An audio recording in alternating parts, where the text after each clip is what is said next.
Hello and welcome, ladies and gentlemen, to yet another edition of Three Live Canes. As always, I am Chris. There's a box that says so, and over there there's a box that says Bill. That's him right up there, and down there in that little box on the bottom, that's Steve-O. There's another smaller box there that says at 365 Canes Football. Here to talk to you guys about another week in Miami Hurricanes football, a week that has been fortuitous for the Miami Hurricanes on the recruiting front for the 2026 class.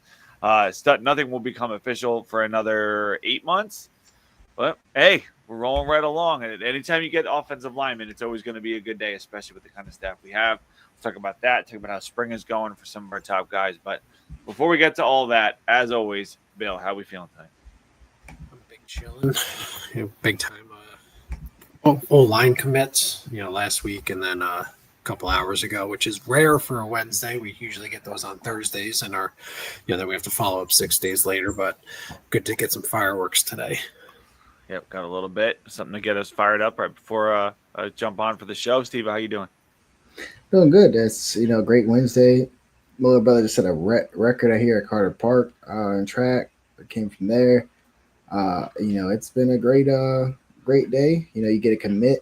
Somebody that there's been a little bit of smoke going on behind. I haven't got his film yet, but or reviewed yet. I haven't, at least put it all together. It's recorded, but it looks pretty like, hey, he has the movement skills. He looks like he has some command. And when it really gets up, thank you, brother. I'm doing laundry, so this was it. This was the last one standing in the drawer. To be honest with you, I don't even think I've ever rocked this on air. But I love the commitments. I don't mind 3-star offensive linemen, bro. Most of these rankings come from height plays and 7-on-7, bro. You're not gonna see these kids in that type of setting, so they don't really get that boost. So I don't mind. Grab them 6'4", 300 monster, put him in the middle, and develop him for a year or two, and have him competing with SJ. For that start. So JJ versus SJ, that's going to be fun for us in 2 years. Chris will make a joke or two about that. But yeah, I like that. That we get Big Ben.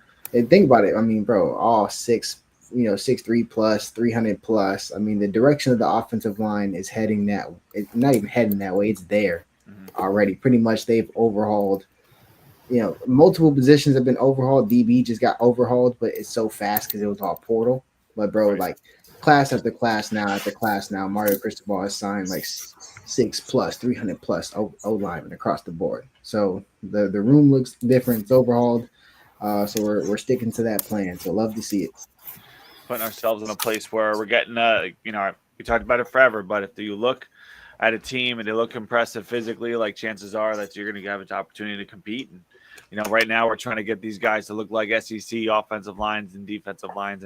And when you get 5-star defensive linemen, it looks that way. When you get these big boys, 3-star, 4-star, 5-star, whatever on the O-line, and you have an offensive line staff like we do, like they'll look at that same way too. So we'll see how this develops. Talk about each of the guys that we brought in the offensive line. And like I said, some other stuff here on the show. We thank you guys for joining us here on a Wednesday night for Three Live Canes. This is for the national championship for Nebraska.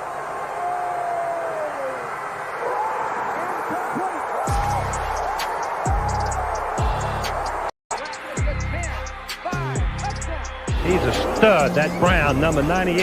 Irvin's got it. Irvin spree. Slips to the outside, tries to stiff arm, but he couldn't get by Ray Lewis. Big time players. Step up in big game. Hard dog. Don't ask me for more. Hell no. Devin Hester up to the races. That's what they needed. That's Ricks going up for Thorpe, and it's intercepted near midfield. Sean Taylor's got another one. Who else?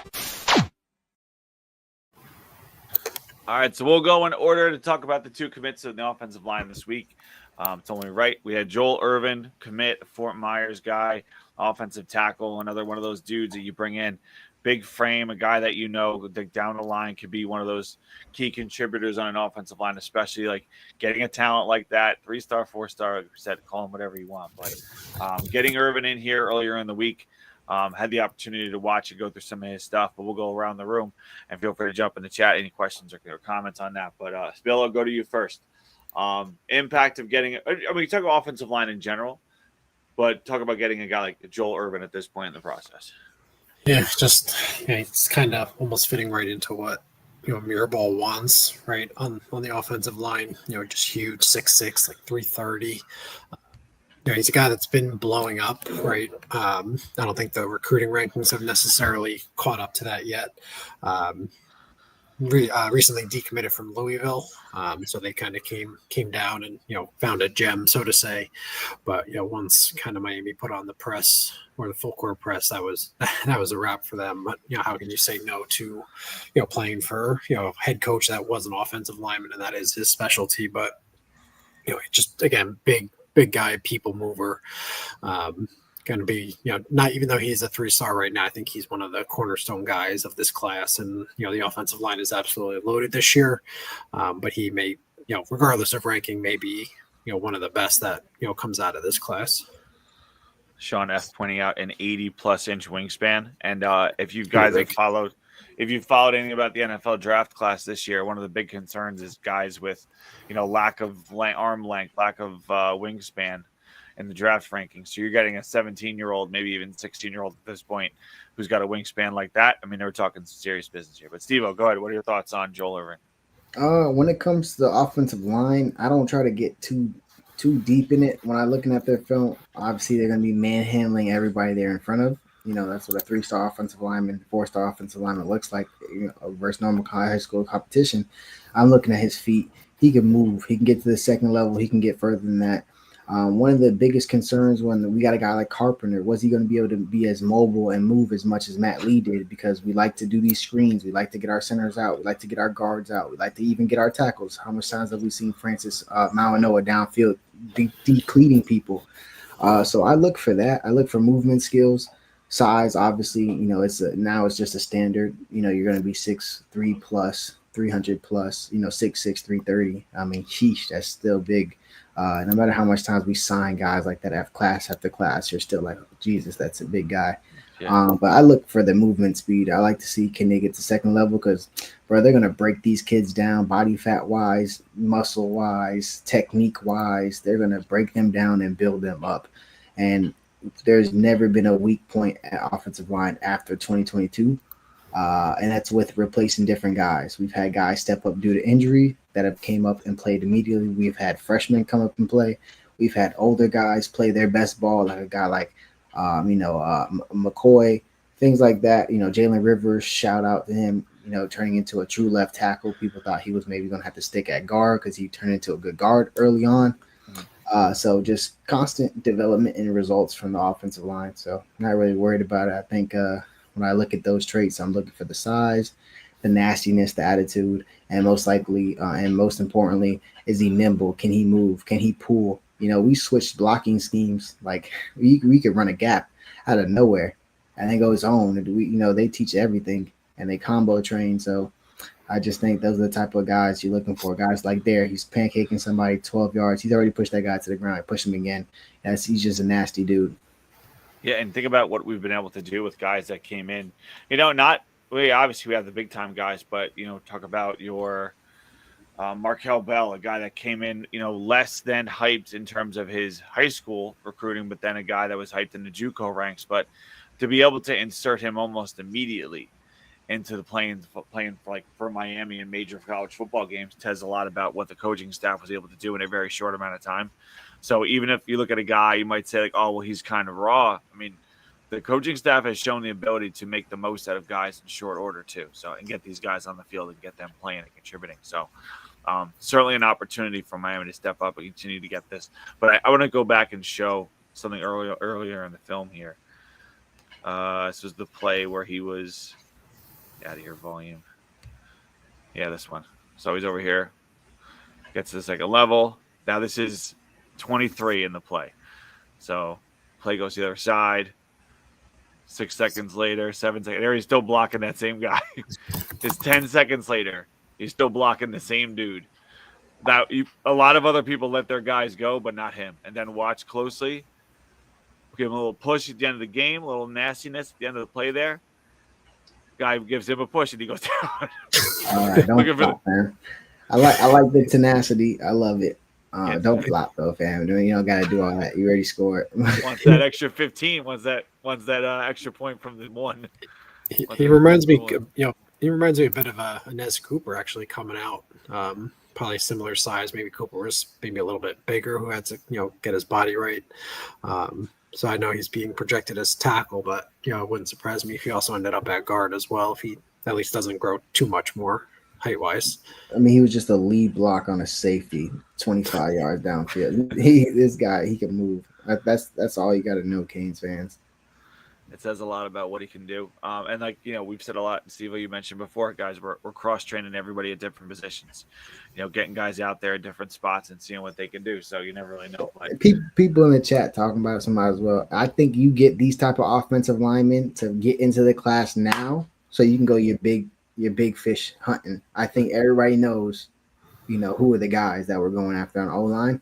So now you lock in your guys that you believe you could develop in, and we believe they could develop in them. And then now you go for your highly rated, your Francises of the class. And this is not to say a record year O-line, but this is where O-line is a strength. I fully believe we'll be taking 5 high school offensive linemen. Easy.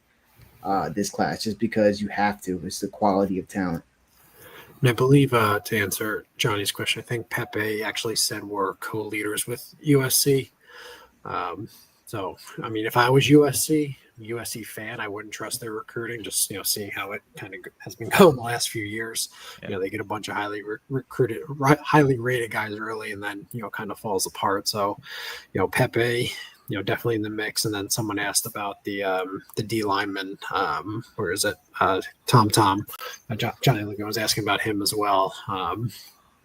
I think we could land him over USC because you don't know what's going to happen with USC. Lincoln Riley could be on the hottest of hot seats, in just a few short months. So we'll see. But again, if it's us versus USC, I would wager on us. Here, real quick, go back in case you missed this one. Go. Now what you want for 4? Now what you want for number 4? It's a rough day for him. It's not a small man to be blasted like that anyway. But yeah, what a time, because this was like 2010. You get hit like that. They don't even have that camera angle on Huddle. You're good nowadays. Sheesh. Got the end zone view on you, dog. That's rough. Right along.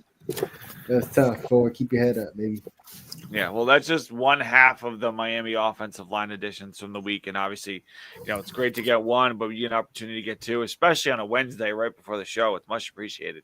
But JJ Sparks from Jacksonville, going from a powerhouse and, deciding to opt against going to Florida and Florida State and come down to University of Miami. The name escapes me, but there was an offensive lineman maybe like 2 years ago from up there at this high school that we were like after, and it was like it was us in Florida, and he opted against. You talking about Barber? Yeah, Barber. Yep, exactly what I'm thinking of.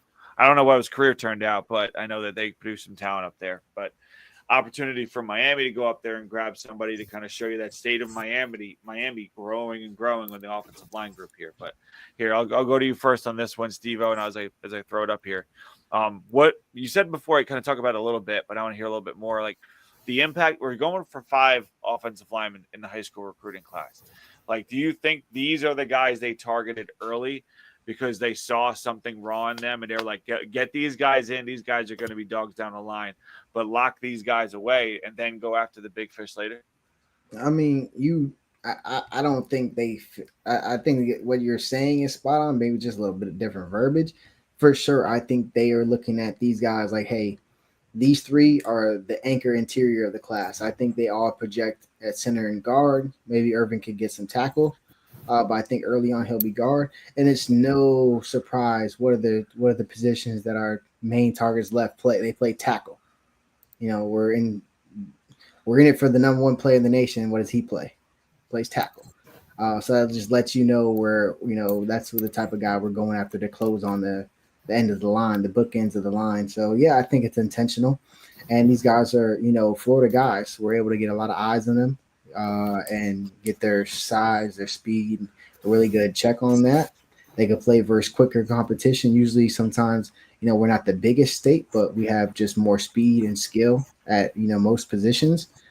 So can you dominate and play in that type of speed environment as a 6'6" guy. And, these are the type of guys that, can, and that's what Miami's looking for. They're looking for obviously size and skill, but more about athleticism. All their offensive linemen have to move. You have to be athletic. They like to do a lot of things with you. It's hard for a defensive lineman. You don't know what's coming. If you pin your ears back and bull rush this guy, he's gonna stop you. Next thing you know, you try to spin, and here comes the combo block, or you think you're gonna blitz this, and then boom, we kick out with a gap. Like, there's just so much we could do, just because the high level of coaching we have at offensive line, that you just gotta, this is a well-oiled machine. You just get the body type, get the tenacity. You gotta want it. You gotta be a nasty dude. Because getting coached by Coach Mirabal, I know everybody laughs at his size, but that's probably one of the hardest positions to play at Miami is offensive line. Like, having Coach Mirabal, he's one of the loudest, he's probably the scariest coach. And y'all know I've talked to a couple of these kids, and like Ja'Kai Clark told me Coach Mirabal is like the scariest guy on the field. Like, it's hard deal coaching. So I trust anything. Get the body type, get the size, get the mobility, most importantly, and then we'll move, because we'll keep getting these South Florida athletes out on the edge, and receiver and running back. You got to have these type of guys to scheme stuff up for them. And that the athleticism, speed, angle, all that, we're seeing it here in the film from JJ. He's got all the things that you were just mentioning there. Bill, go to you on it. What do you see from JJ? Yeah, it's kind of on the opposite end of the spectrum with Joel Irvin, where everyone wants him. I think everyone, or at least recruiting rankings haven't caught it up yet, but everyone wants that type of guy, right? And then we get this commit, and half of the first comments on the commit thread on the CanesInSight message board is who, and there's a whole bunch of kind of memes almost mocking the commit. But it's been cliche to say we trust Mario, we trust Mirabal, Joel Irvin, right, stud. We know that, right? This guy I think falls into that second category of we trust their evals, we trust their development.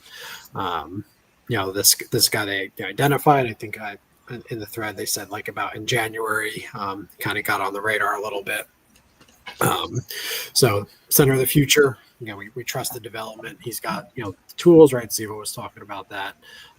He's got a little nastiness to his game as well.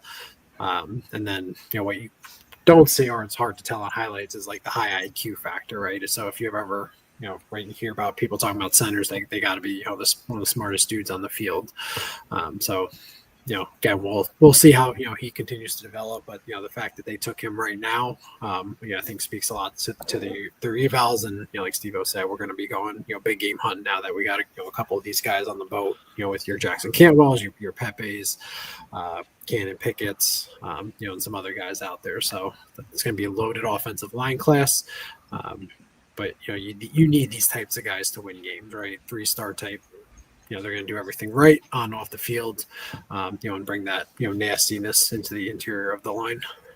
And Johnny Lagoon talking about as compared to Merritt, Ryan Merritt at Southridge, another guy, just similar in a lot of ways, especially with body type and all that. But still, as far as I understand a target, we'll see how it goes and how many we're going to get. But there was a reason that Miami opted for him, especially with the more recent identification process. But let's see how that shakes out, probably over the course of the next couple of years, or maybe he'll jump in there too. You never know. We'll see how that shakes out. Yeah. One of the best parts about him is he's fresh off a visit to Florida State as well. That was nope, I'm going to Miami. Yeah, that was the favorite part. He had to tell the staff while he was there. He had to literally just walk out the door by the time he committed to the staff, because the jokes in this group chat were hilarious. Saying just that, he literally committed to Miami when he was shaking Norvell's hand or something. This is hilarious, the stuff that's going on. But yeah, again, I wait and see. I like to see a lot of these guys senior year and just see how it goes, man. Pretty soon, people could talk about the Miami offensive line development, but nothing but good things about it. We've had transfers that have came and played their best ball. Matt Lee, Carpenter, Cohen. We've had high school recruits play phenomenal. Francis obviously highly rated recruit, but I mean that's what we brought him in here for. Jalen Rivers played phenomenal. Matthew McCoy played great.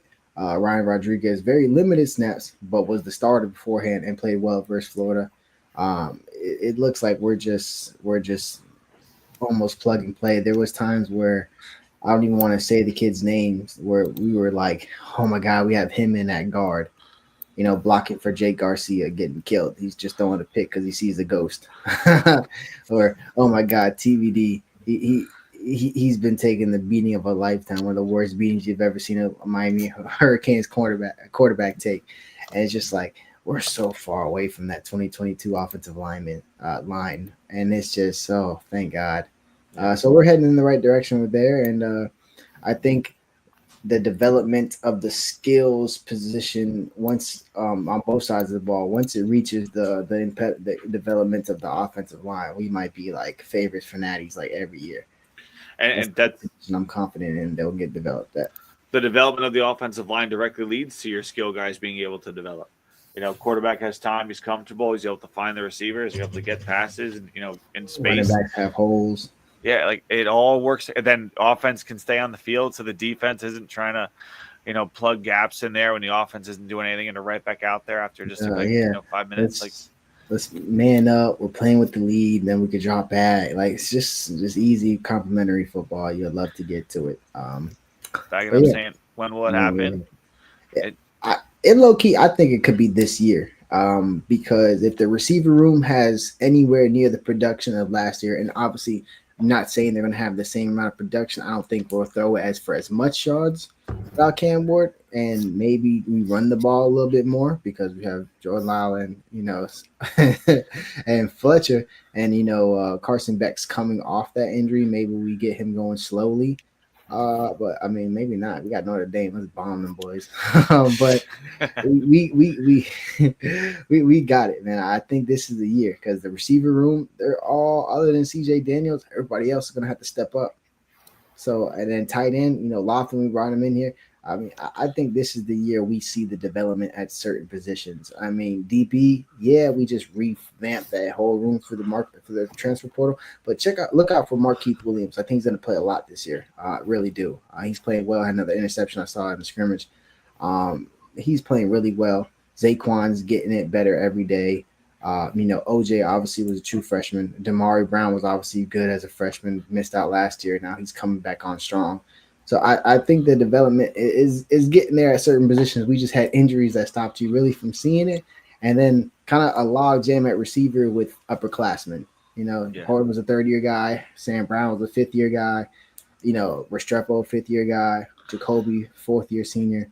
So we'll start to see some of that, and I believe in that group. So the development, not as confident as I am with O-line everywhere else, but I think Canes fans are going to see that everybody at different positions is developing. You can name at every position a guy who came from high school that's going to play big time for us. A receiver, JoJo, Easy, Ray, Malley, all these guys, Josh Moore, all these guys. Running back, starting two. We already know that.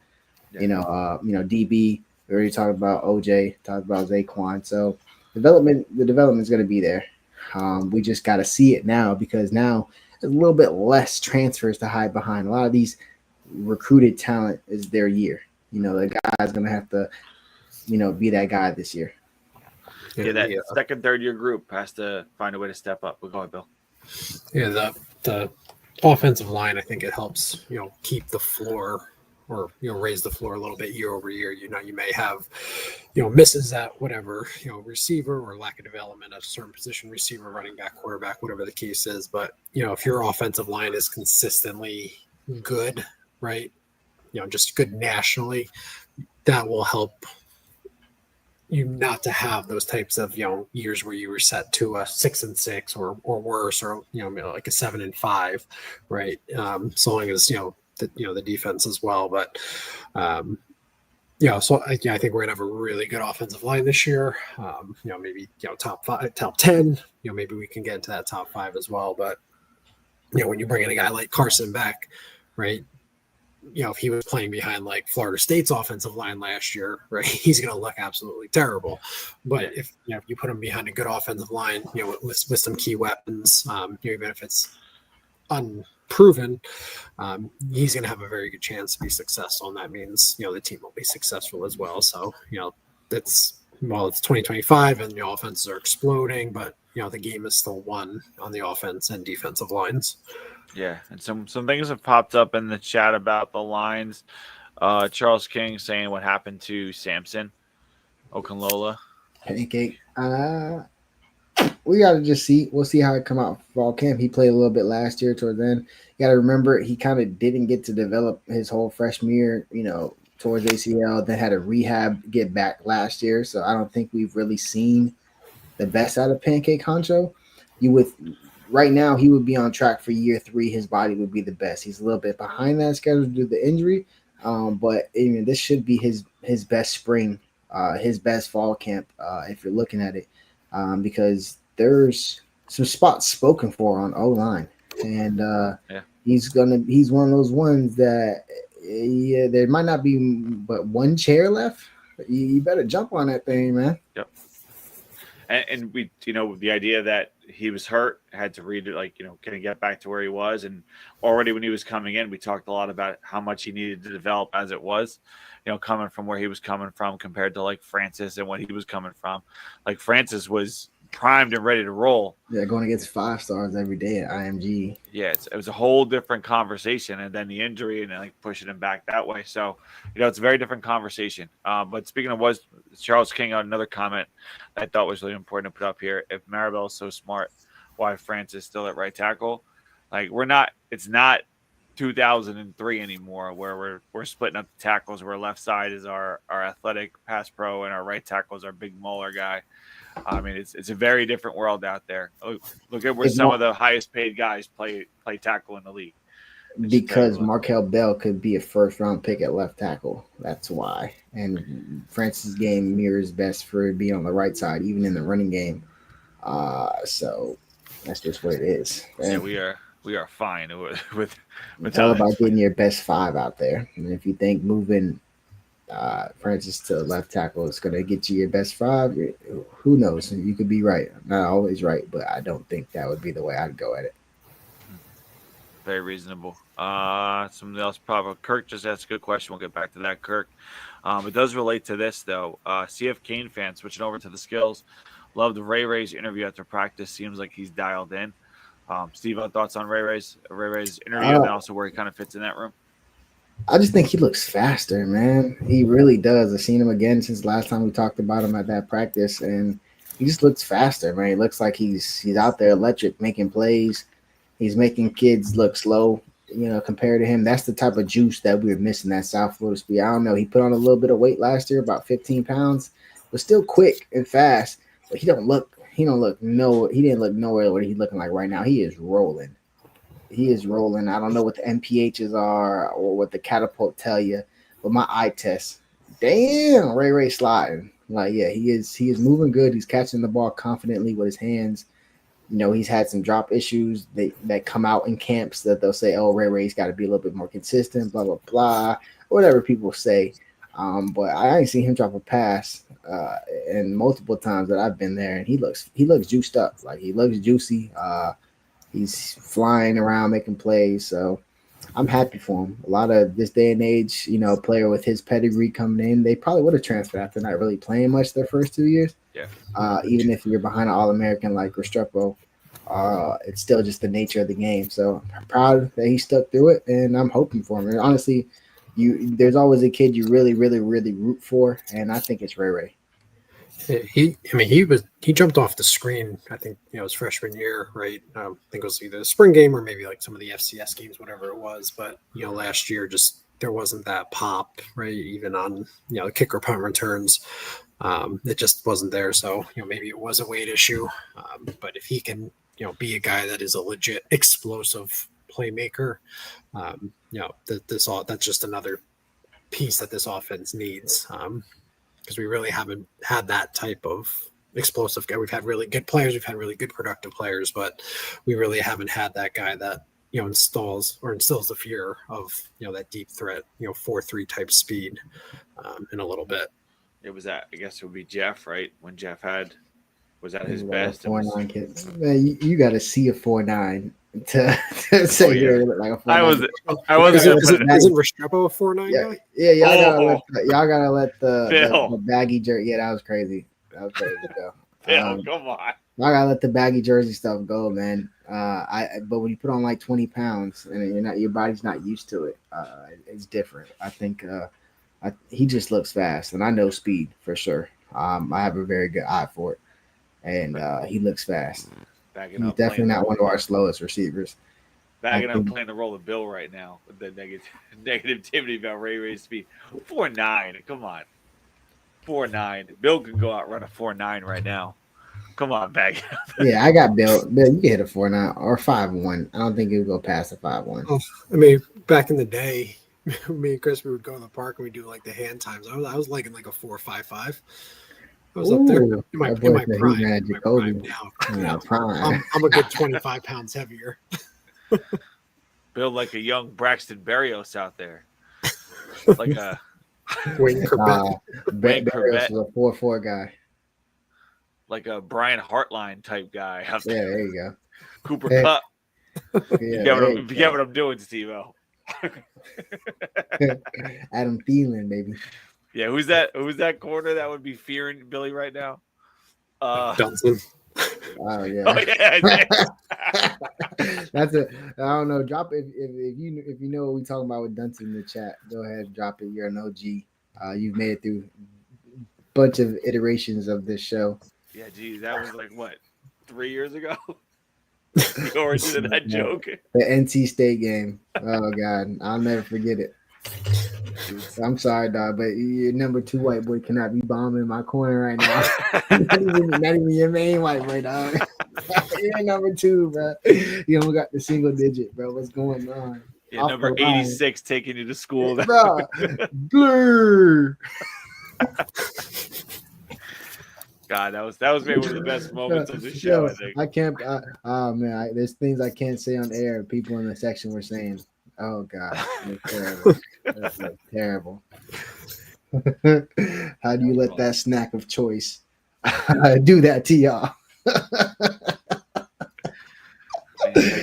Got a guy named Clark, who's a pre-nursing major out there beating you, running downfield. All right, don't worry, Kirk. I got you, Kirk. Kirk said, "Howdy, fellas. Spring practice nearing the end. What player is more deserving of media attention? More deserving of media attention based upon this. So rely on whatever like little blurbs come out, or rely on the people who like watch with binoculars and watch the practice. But go ahead, Steve. What do you got? I'm gonna easily say Markeith Williams. I think he looks good every time I see him, and that's another kid that could have probably transferred. He could probably went to UCF or anything like that. Easy. Florida State probably would have loved to have him. I think he's probably playing his best ball. I think he's doing a lot in slot. He's doing good over top. Looks like he's put on a little bit more weight. I remember the first 2 years we seen him, we were like, oh man, he's skinny. I remember that one spring game where Mark Fletcher ran him over as a freshman. You're like, oh my God, he needs to put on some weight. Totally different dude. And I think he's playing with more confidence. I think the skill level and talent just to play deep safety and just play defense has always been there. Just think his body and mind had to catch up to it, all at one time. I think it's all there. So I think maybe the media should give him a little bit more credit, but at the same time, it's hard when the media is not really there during the plays, during scrimmages and stuff like that when the plays are being made. But on the back end, they're talking some good smoke about him. I think maybe that'll be one story they could make about a young man staying the course, not transferring, having several, DB coaches from Adai to Guidry, to now here, sticking with it and now playing his best ball, as his body's finally developed. I think that would probably be a good story to read. I would read it. And before we go to Bill, think about that. Like the last 2 guys you talked about, Steve-O, Markeith, maybe in his 3rd year getting an opportunity and having it all click. A guy that saved the course, and Ray. Another guy, staying the course, figuring his body out, finding a way to compete. Maybe, the idea that we might have 2 of those guys stepping up in a big role, then you factor in the linemen that they developed. It's pretty good. Pretty good. But go ahead, Bill. What do you got? Then I see a CF Cane fan down there too. But Bill, what do you think? Guy that might step up. Kirk's question. Oh, to answer the question, I think this guy's gotten a little bit of media attention, but probably not as enough, and that's Xavier Lucas. When he originally transferred, there was all that hoopla, right, coming from Wisconsin and the Big Ten, which still no lawsuit, by the way. So But weird. he's a guy that we hype up everyone, right? But he is a guy that has legitimate first round traits at cornerback, and we haven't had a guy like that since Artie Burns. I know he was the last first round pick, but we haven't. We've have really struggled recruiting cornerbacks. Either they've been undersized or slow, or maybe not natural fits. For corner, but we've pretty much recruited or had kind of faulty corners to a degree.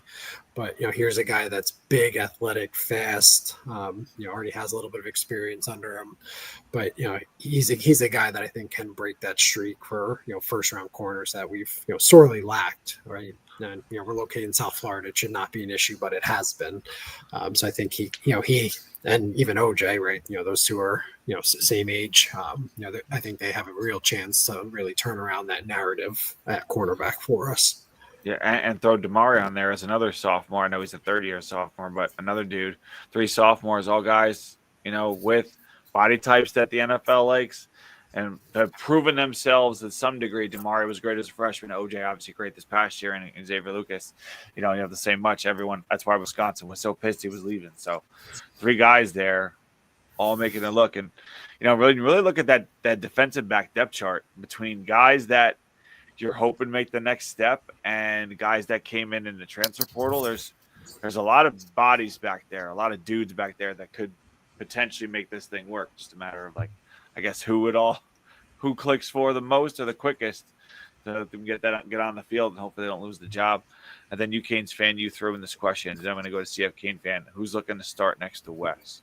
Yeah, that CF Cane fan question scared me. I'll take it. Well, first let's start with the West question. Then we'll go to our kicking expert, Bill. Oh, that's easy. Go ahead, Bill. Start next to Wes. My first reaction is Popo. Probably Popo most likely at the mic, Wes right at the will. Popo's got some experience. He was popping a little bit last year. Then I think he got banged up a little bit. But I don't. I think we'll see a lot of the young guys, but I think at least game 1, right? Notre Dame. I think Popo's out there. Another third-year guy too. Those third-year guys is when you want them to click, especially on the defensive side of the ball. Now we're going to flip over to the most important position on the football field. CF Cane fan has to ask, we've been blessed at kicker for the last 8 years. Any word yet on the new kicker? I've seen them. I'm not going to try to start like a panic attack, but it's probably a little drop off between Jose and on this buddy Gales. Seeing Jose there, he was there talking to the kickers and stuff. Always good to see him. His Andy had just had a solo kicking session with the Giants. He was talking to me about it. But Aaron Murray would be my guy. I think that they're putting their basket into it. I seen him do his kicks. He didn't miss one in front of me. It looked pretty far. We don't have the yardage out there, but looked like 35, 40 yarders, decent yards, So I'm thinking Aaron Murray's kind of that guy that they're probably going to be banking on to start. I mean, he looked good to me. I don't know about his kickoffs. Maybe they do it. There's this big, tall kicker. It looked kind of like just no tats. So he might be the kickoff specialist. Aaron Murray might be our field goal specialist. I don't know how that's going to work. But from what I saw, I think Murray probably going to be our place kicker. Okay. Yeah, we brought in a transfer, right, for kickoffs, if I'm not mistaken. Carter Davis. Yeah, and I know that kind of got people upset when the bat signal went out, and then it ended up being that. But again, important. But I think Abram Murray was the number 1 rated kicker, a couple of years ago or 2 years ago. Strong leg, good plant foot, good accuracy. I'm just making stuff up at this point, but yeah. The dude transferred in. I can say that he went 2 of 7 on field goals last year for FAU. His career, he's 3 of 9. I mean, see if Canes are. We've been blessed. We've been spoiled that kicker. It's hard to imagine that level of productivity continues, almost similar to what we're going through with Cam Ward and Carson Beck. Not going to be Cam Ward, but can he at least kind of get close? And I think that's what we're probably going to ask of Murray this year. Just kind of be close, be reliable, within 40 yards. If you're not over here, drilling 60 yarders or 55 yarders, that's probably okay. But just be consistent within accurate or normal range. Yeah, can we get above average college football kicker? I think I'll take. I'll be okay with that. I mean, I think even though he'll be a second-year guy, he'll be a redshirt freshman, he'll be a freshman out there. I think he might take a lump or two at one time, but you just don't jump on him because he'll probably be I like that. Start the kicker early, and then, he'll be experienced in a few years, to be honest with you. And, Andy had a great freshman year, missed one kick. Everybody blamed the game on him. But other than that, he had a great freshman year. You could expect something. Do I think Murray has the same leg as Andy? I don't know. Andy hits those 55, 60, close to 60 comfortably, to be honest with you. He has a really strong leg. I'm pretty sure everybody knows that family. He just has a really strong leg. I feel like he's just going to be a really accurate place kicker. You're kicking anything, 45 yards under, you're expecting 3 points, that's all you could ask for in college football, man.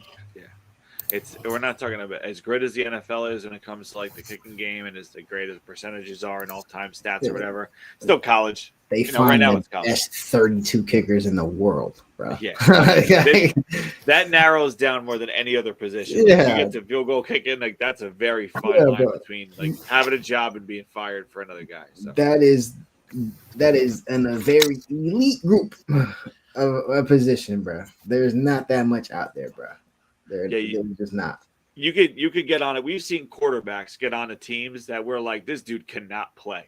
He cannot play. Very rarely do you see a kicker who cannot play for very long beyond an NFL roster. Right? It's just that simple. A kicker screws up a couple times in 2 games in a row, he's probably on the street, no matter how good he was. He's saying, is it Andy higher than a 5th rounder? I mean, it's kicker. They're just not going to put a crazy value on it unless one team goes crazy. But I don't think you could really expect. I mean, maybe he goes in the 5th round. I wouldn't expect it unless a team just says goes total outlier and they're like, you know what the hell? Take him in the 4th because they need to. I don't know. I just clicked on a random draft site's kicker rankings, and they do have Andy as number 1. Yeah, he's the best. He's the best in the draft easily. If he is, he could go higher, but it's just a matter of. I feel like it's just so random, right? Yeah. You'll see kicker pop up in the 3rd or 4th round every once in a while, and then some years nothing, right? Maybe 7th or undrafted. But I think either way, he's going to get his shot. His brother didn't get a shot, which never made any sense to me. The fact that his brother never got a realistic shot, that still bothers me to this day, because he was as good as you needed him to be, and he could have definitely been an upgrade for a lot of teams. And I mean, his preseason tape was probably didn't miss a kick. I really understand. I seen him at practice the other day, and I really just don't get it. I mean, for as much as the NFL, as we just talked about, how it's like an elite cream of the crop when it comes to those kickers, he definitely has that ability to do it. I mean, it's tough. And it's not like it's gone now. He's probably still the same dude. He's probably still working out. Yeah, he's launching them things. I mean, he played some, like UFL or XFL, one of those leagues on there. So he did some of that. But I don't know, man. It's tough. One of those frustrating things. I mean, we can go through the list of guys that didn't get a shot in the NFL, Hurricanes, that we were like, this dude is going to be a player, and the team never gave him an opportunity. We can go through that all day. It's incredibly frustrating list. But you Canes fan, you saying who gets drafted first, Andy or Sam Brown? I would say Andy. I know Sam Brown got a little love, but the receiver class is wild this year. So I don't think there's any chance Sam Brown gets drafted, to be honest with you. If it were my guess, I don't think Sam Brown's getting drafted. Andy might, personally. Can't wait for our pre-NFL draft prediction show. Oh, yeah. I don't want to spoil anything. But there's 50 draftable receivers. in this class, and I think like 35 are going to go. So it's a tough year to be a lower level receiver. No offense to Sam Brown, but we'll see. We'll see what happens. But Trajan Bandy said, "Hey," from that group of guys. Now you're gonna touch that. I know there's been some stuff with that. Been some stuff for sure. Badgley, he's had some moments. He's had some run there. But even still, like I would have taken Prime Jose over Prime Badgley personally. Yeah.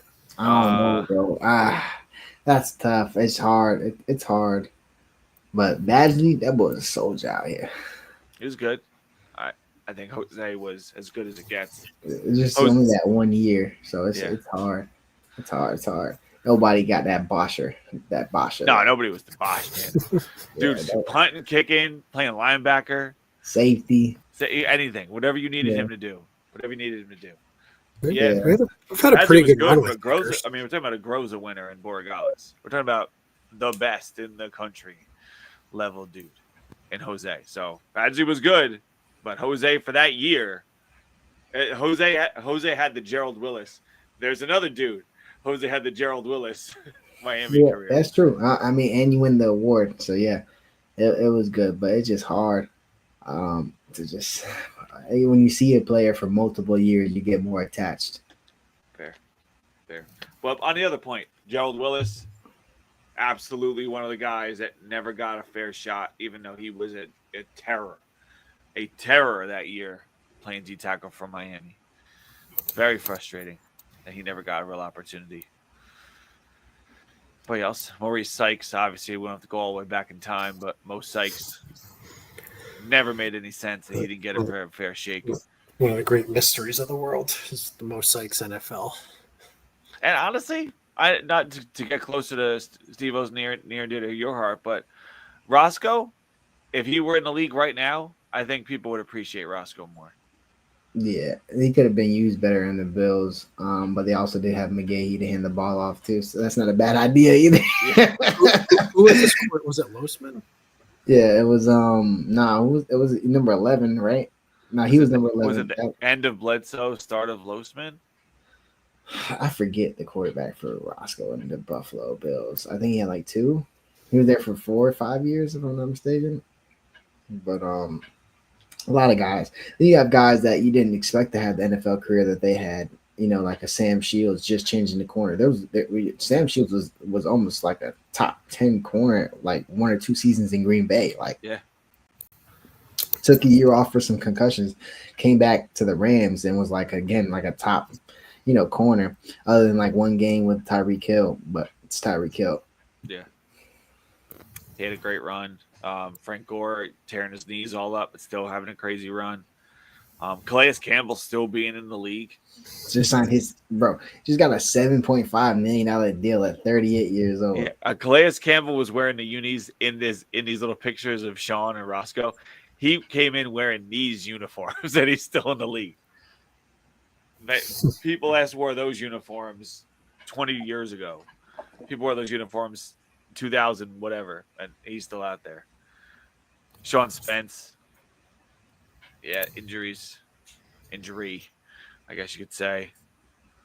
Deion Bush still in the league. That's a good point. Deion Bush still finding a way. Artie Burns still in the league. But anyway, we can go on like that all day long if we really wanted to. We'll finish off on a last note. I think to end with some positivity. Someone at the very beginning of the show, I said, "What's up with Carson Beck?" And just being optimistic, seeing how things shake out. Just stay positive. Eventually, he'll get out there, even if it's in the summer. He'll get out there. The fact that he's there, mental reps and getting mental reps and being around the guys is a great sign. I tell you, I've been watching a lot of Georgia because I wanted to watch like their offensive line to see how bad it was in comparison to like what was going on with Carson. And like every game after game, it's a lot of, man, if only he had time, man, if only he had time. And he was still slinging it a little bit out there, this year when things were down. But that's the skill level that's there. Trying to make Arian Smith a thing. Arian Smith was basically trying to let the ball hit him in the face mask so it got stuck to catch it. I don't know. I just more and more encouraging the more you watch Carson Beck do his thing, knowing what was going on around him at Georgia, which was a disaster. Kind of like the speeding ticket limit in Georgia. Like we weren't doing great things out there. But we'll see. So you're feeling you guys have feelings right now, optimism about Carson, Bill? Yeah, I mean, just kind of from the whispers that you hear coming from practice, right? It seems like it's a lot closer than it is further away. So if he's out here throwing, right, even maybe a little bit before summer, right, that gives them all essentially June, July, get the strength back up, start getting the timing down, and then you're completely full go for camp. And then you have those 4 weeks before Notre Dame. I think this is one of those years where you probably wish you started with maybe an FCS type team, or maybe more of a cupcake, but Notre Dame's coming up, so he's got to get ready. Notre Dame, get out of here. Steve, thoughts on Beck? Yeah, let's roll. Don't rush him. I mean, I think all signs are great. If you just didn't see him out there doing anything, I think that's when you're like, oh, let's worry. Yeah. But he's doing pretty much everything but throwing. So not saying this is like a great timeline, but I would say within the next few weeks, I would expect for some noise to be like, hey, Carson Beck's been given the green light for whatever the next stage of his process is, whether it's throwing the ball, whatever the next stage of the process is. I think he's right on track with that within the next few weeks. And whether that's in spring ball or not, I really don't care. They're just going to have to, get his arm strength back up, get the throwing motion back. When you haven't thrown in that while, but he's a quarterback. He's been throwing with his right arm his entire life. So he's going to be okay. It's not going to take nothing but a couple months just to get him right back into it. Yeah, you got to be optimistic, and he's certainly looking at a receiver room that's going to be a lot more intriguing to him. CJ Daniels, Johnny Lagoon talking about his time at Liberty. He gets back to that form, and JoJo, we know what he can do, and all these other guys, especially the young guys coming in. Certainly enough to be optimistic about if you're Carson Beck. A lot to want to rush back to, but again, take your time, Carson. Don't go crazy. Be healthy for when it matters, and that's when we match up against Notre Dame out there a few months from now. But that'll do it for us. Thank you guys, as always, for tuning in to the show. We appreciate you guys showing your support. Have a little chat about Miami Hurricanes football in the beginning of April as we continue this slow slog all the way to get back to football season that we enjoy so much every year. But before we get out of here, I go to the gentleman. Bill, final thoughts for the people. My final thoughts is for the chat. I thought there were some really good questions, some good dialogue, some good arguments going on. So, that's what makes this show a little bit different. Is we pretty much depend on the chat, right, for the interaction, and you guys bring it every week, so it just makes it more fun to do this. Yeah, and then less Bill has to talk, which I think really benefits. Positive for everybody. Steve, final thoughts for the people. Picking up, about to be March, just fresh off our third, fourth commitment within the last month. The class is starting to take shape. So just keep looking, and then we'll have the Canes. We'll have the Canes spring game coming up, so we'll see how some of these other positions are developing. All eyes are definitely going to be on the backup quarterbacks, or technically, the quarterbacks that are available. So yeah, just keep it going, Canes fan. I think we'll have one more show before the spring game, if I'm not mistaken. But yeah, just vibe, enjoy it. It's great weather outside. If you're down here in South Florida, go for a run, walk, jog, do something. It's great. And a little pickleball, Steve-O? How about a little pickleball? Whatever floats your boat. You big pickleball guy, Steve-O? I don't even know what pickleball is. I think I know what you're talking about. It's like tennis for old people who don't want to run a lot. Oh, yeah. It's like the mini tennis course. Yeah. They got that. There's this park in Cooper City that trains some kids that they got that little pickleball. I forgot that's what it is. Then they got a smaller tennis racket too. It's a little small. It's just like mini tennis. It's like Wii tennis. Kinda, yeah. That's actually not bad. Before we get out of here, actually, I do want to get one more thing for you guys. I don't want an explanation. I don't want any deep thoughts. I just want you to say the name of a school. Let's just say that Coach Prime and Fran Brown say, you know what, screw this. we are going to play this spring game against each other. We're going to do it like high schools in Florida have been doing now for a decade or however long. We're going to be playing this game. And then all of a sudden, other schools around the country all institute the same thing for this year. So if you were the athletic director and you could schedule Mario and you could schedule a game against another team for the spring game, who would you schedule? I just want the school. I don't want an explanation. Bill, who are you scheduling for Miami? South Carolina. South Carolina, you said? Okay. Steve-O, who are you scheduling? UCF. UCF. Nice. I go USC. Well, home and home USC. Get out to Cali, then bring them back down here. Anyway, that'll do it for a spring game. What's right? that? For a spring game, though, right? Yeah, spring game. All right, yeah. I was about to say, because it was regular season. Duh. No, just a little spring game. That's all. Anyway, we haven't. I don't think we've played USC in where we've never played you. Either we played them once 60 years ago or 70 years ago, or we've never played them. I forget if it's just beat the life out of UCF. Be a cheap trip, Orlando. Everybody gets to take their family to the theme park. That's not a bad idea. Oh, so we're playing it up there.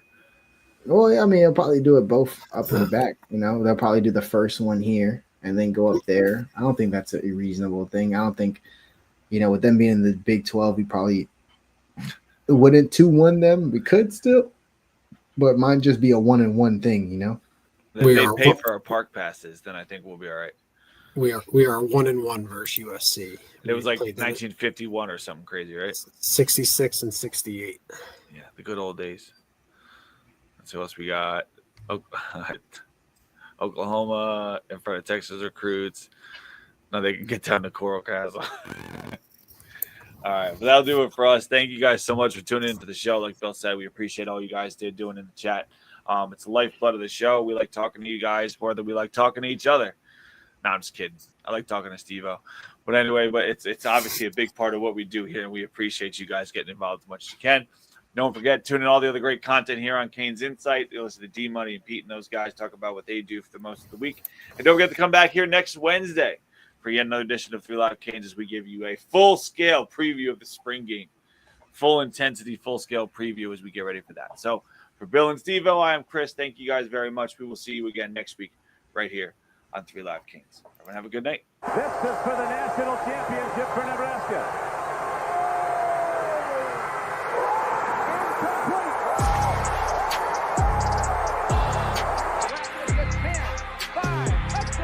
He's a stud, that Brown, number 98.